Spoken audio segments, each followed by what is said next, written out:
teman-teman semua, perkenalkan kami dari kelompok 7. Pada kesempatan ini, kami akan memberikan sebuah materi presentasi yang bertemakan fungsi linear dalam bisnis. Tetapi, sebelum itu saya akan memperkenalkan teman-teman saya terlebih dahulu. Yang pertama saya sendiri, Nanda Lutwisya Putra. Dan yang kedua ada Alexan Silaban. Yang ketiga ada Dwiki Putra Ramadan.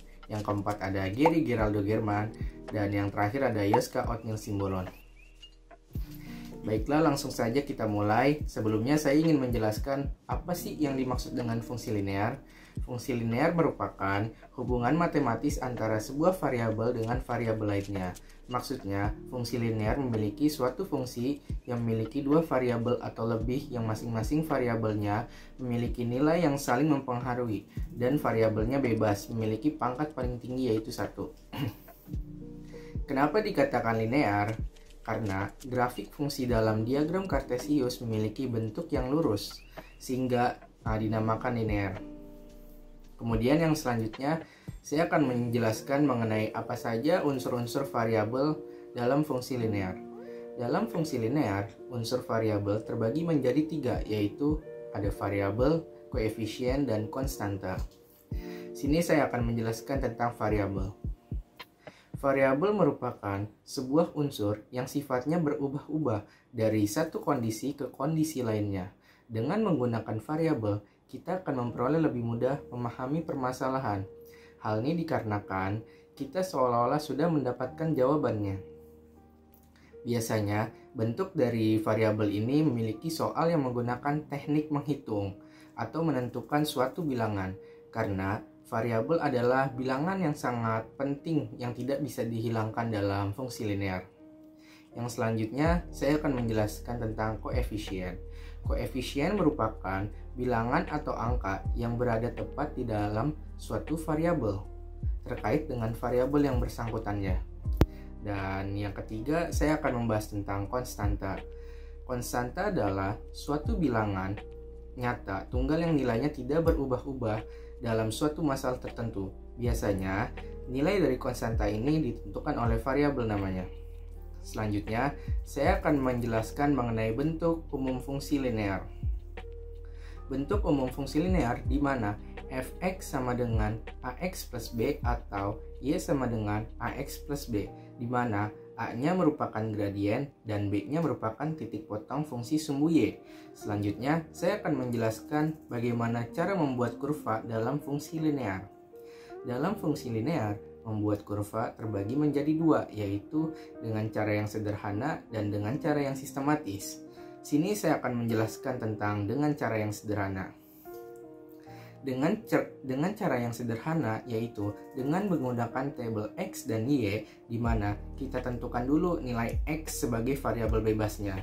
Maka dengan memasukkan beberapa nilai X, kita akan memperoleh nilai Y. Berikut adalah contohnya. Di sini saya misalkan Y sama dengan 6 plus 2X. Berikut ini adalah tabel yang diperoleh dari Y sama dengan 6 plus 2X. Selanjutnya, setelah dibuat tabelnya, saya akan membuat titik-titik tersebut dihubungkan agar menghasilkan garis-garis pada suatu kurva seperti contoh pada gambar di sini. Dan ini adalah contoh kurva dari variabel Y sama dengan 6 plus 2X. Halo semuanya, jadi nama saya Dwiki Putra Ramadan dari Sistem Informasi Kelompok 7. Jadi kali ini saya akan menunjukkan grafik fungsi linear sistematis. Dapat dilihat grafik tersebut sudah sesuai dengan Y sama dengan 6 dikurang 2X. Selanjutnya kita akan membahas gradien. Apa itu gradien? Gradien adalah nilai kemiringan atau kecondongan suatu garis yang membandingkan antara komponen Y atau ordinat dengan komponen X, yaitu absis. Selanjutnya, contoh gradien. Jadi, contoh dari gradien adalah misalnya Y sama dengan min X ditambah 3. Jika X sama dengan 0 dan Y sama dengan 3, maka koordinatnya adalah 0,3. Tapi jika Y sama dengan 0 dan X sama dengan 3, koordinatnya adalah 3,0. Selanjutnya, ini adalah rumus gradien garis lurus nilai M. Dapat dilihat bahwa M sama dengan Y1 dikurang Y2 per X1 dikurang X2. Atau bisa juga dibalik menjadi M sama dengan Y2 dikurang Y1 per X2 dikurang X1. Selanjutnya,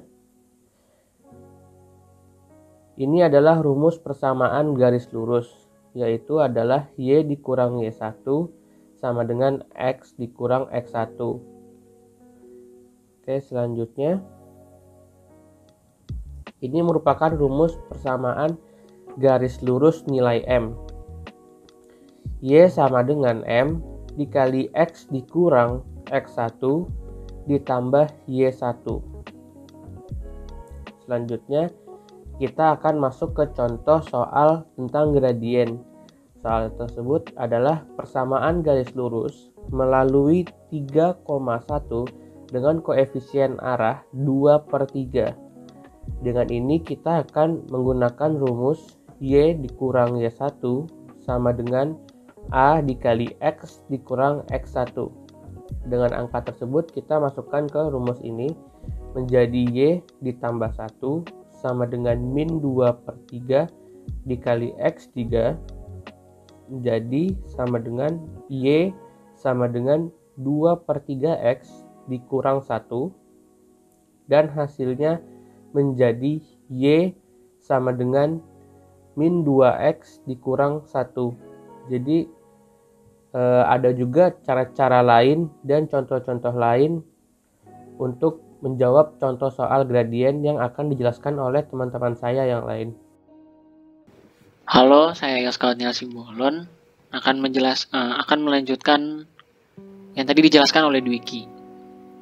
Nah, kita ada contoh soal selanjutnya nih, yaitu persamaan garis melalui 3,4 dan 2,5. Kita langsung masukin aja nih ke rumusnya. A sama dengan Y2 min Y1 per X2 min X1. Jadinya A sama dengan 5 min 4 per 2 plus 3. Jadi A sama dengan 1/5. Nah, tinggal dimasukin aja nih ke rumus yang di bawah ini. Y min 4 sama dengan 1/5 X plus 3, buka kurung, X plus 3 tutup kurung. Y min 4 sama dengan 1/5 X tambah 3/5. Itu hasilnya Y sama dengan 1/5 X tambah 3/5. Kita lanjutin lagi supaya bisa selesai nih. Jadinya Y5 sama dengan 1/5 dimasukin ke rumus yang Y min 5 nya ya, sama dengan 1/5 buka kurung X min 2 tutup kurung. Lanjut bawahnya Y min 5 sama dengan 1/5 X min 2/5. Hasilnya Y sama dengan 1/5 X tambah 3/5. Jadi sama ya hasilnya ya, Y min 4 sama Y min 5. Nah, habis dari sini ada cara lainnya juga nih. Mungkin ini cara lebih gampangnya sih. Sebenarnya sama kayak yang tadi, cuman bedanya ini kita masukin langsung Y min 4 sama 5 min 4. Kita langsung masukin aja nih. Jadi kita bandingin gitu. Y min 4 sama X plus 3. Y min 4 per 5 min 4 sama dengan X plus 3 per 2 plus 3. Yaitu jadi hasilnya Y min 4 sama dengan X plus 3 per 2 plus 3 terus dikali 5 min 4.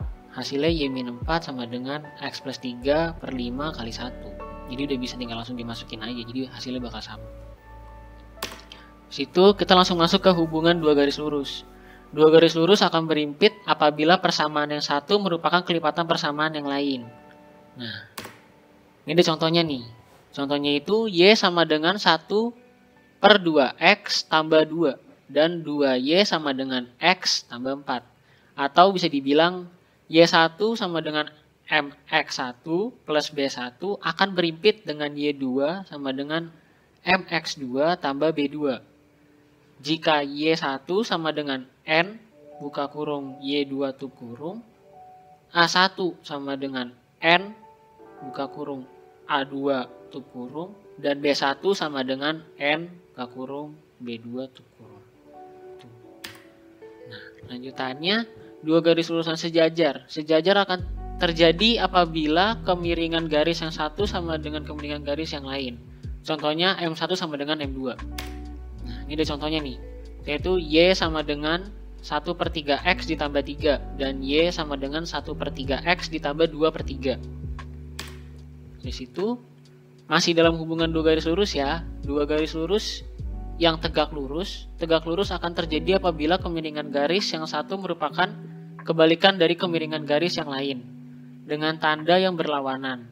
M1 sama dengan 1 M2 atau nilai perkalian kemiringannya menghasilkan nilai min 1 M1 kali M2 sama dengan min 1. Halo, perkenalkan nama saya Alexander Silaban. Pertama kita akan bahas sedikit lanjutan dari materi sebelumnya yang dijelaskan oleh teman saya. Jadi di sini kita lihat hubungan dua garis lurus. Jadi dua garis lurus yang tegak lurus itu akan terjadi apabila kemiringan garis yang satu merupakan kebalikan dari kemiringan garis yang lain dengan tanda yang berlawanan. Atau nilai perkalian kemiringannya itu menghasilkan nilai min 1 dikalikan M1 kali M2 sama dengan min 1. Kita lanjutkan. Kita masuk ke dalam materi fungsi linear dalam bisnis. Di dalam fungsi linear ini kita mempunyai 3 fungsi, yaitu fungsi permintaan, fungsi penawaran, dan keseimbangan pasar. Pertama kita akan bahas fungsi permintaan dulu. Nah, apa sih fungsi permintaan itu? Jadi fungsi permintaan itu adalah fungsi yang menghubungkan antara variabel harga yang dimana itu disebutkan dengan huruf P yang artinya price dengan jumlah barang atau jasa yang diminta yang ditandai dengan huruf QD yang artinya quantity demand. Fungsi permintaan itu memiliki kurva. Nah, kurva permintaan itu yaitu variabel P dan variabel Q mempunyai tanda yang berlawanan. Jadi variabel P dan Q itu pasti selalu berlawanan, mencerminkan hukum permintaan. Contohnya seperti ini, kita langsung lihat di gambarnya. Di fungsi permintaan ini memiliki bentuk umum yaitu Q sama dengan A min BP. Jadi kalau kita lihat di sini ada kurvanya. Kita lihat kurvanya di sini tuh yang biasanya pada umumnya itu kurva itu memiliki huruf X dan Y. Tapi di sini kita menggunakan huruf Q dan P. Ini mana huruf X itu digantikan oleh huruf Q dan huruf Y itu digantikan oleh huruf P. Di sini kita lihat apabila harganya semakin tinggi, maka permintaannya akan semakin rendah. Itu pasti terjadi. Kita lanjutkan. Nah, ini adalah bentuk-bentuk umum dari fungsi permintaan. Ada yang pertama itu ada Q sama dengan A, B kurangi P, atau P sama dengan A per B dikurangi 1 per B Q. Yang mana keterangannya P itu adalah harga per unitnya, Q adalah jumlah barang, dan A itu angka konstanta dan B itu adalah kemiringannya. Kita lanjutkan. Fungsi penawaran. Fungsi penawaran itu menunjukkan hubungan antara jumlah barang atau jasa yang ditawarkan oleh produsen dengan variabel harga dan variabel lain yang mempengaruhinya pada suatu periode tertentu. Nah, fungsi penawaran itu juga memiliki bentuk umum seperti ini, Q sama dengan A kurangi BP, atau P sama dengan A per B plus 1 per B Q. Sebenarnya itu bentuknya hampir mirip saja dengan permintaan, cuman ada beberapa rumus yang dibalik. Untuk keterangan huruf-hurufnya juga sama dengan fungsi permintaan tadi. Oke, untuk bentuk fungsi penawaran ini akan dijelaskan lebih lanjut lagi oleh teman saya Gary. Halo teman-teman, nama saya Gary Geraldo German dari kelompok 7. Saya akan menjelaskan tentang kurva penawaran dan kurva keseimbangan. Kurva penawaran adalah kurva yang menggambarkan fungsi antara harga dengan jumlah barang atau jasa yang ditawarkan. Faktor-faktor yang mempengaruhi penawaran. A. Kemajuan teknologi atau adanya teknologi baru. B. Harga bahan baku yang digunakan untuk membuat barang. C. Banyaknya produsen yang memproduksi dan menawarkan barang. Contoh, di gambaran kiri menjelaskan bahwa peningkatan harga menyebabkan penawaran meningkat dari A ke B. Sedangkan di gambar yang kanan menjelaskan bahwa perkiraan peningkatan harga di masa mendatang mengurangi jumlah yang ditawarkan saat ini. Keseimbangan pasar. Dalam pasar, suatu macam barang dikatakan berada dalam keseimbangan bila jumlah barang yang diminta di pasar sama dengan jumlah barang yang ditawarkan. Kurva keseimbangan pasar. Syarat keseimbangan pasar. QD sama dengan QS. QD adalah jumlah permintaan. QS adalah jumlah penawaran. E adalah titik keseimbangan. PE adalah harga keseimbangan. E adalah jumlah keseimbangan. Contoh soal. Fungsi permintaan ditunjukkan oleh persamaan QD sama dengan 10, 5P. Dan fungsi penawarannya QS sama dengan 4 plus 9P. Berapakah harga dan jumlah keseimbangan yang tercipta di pasar?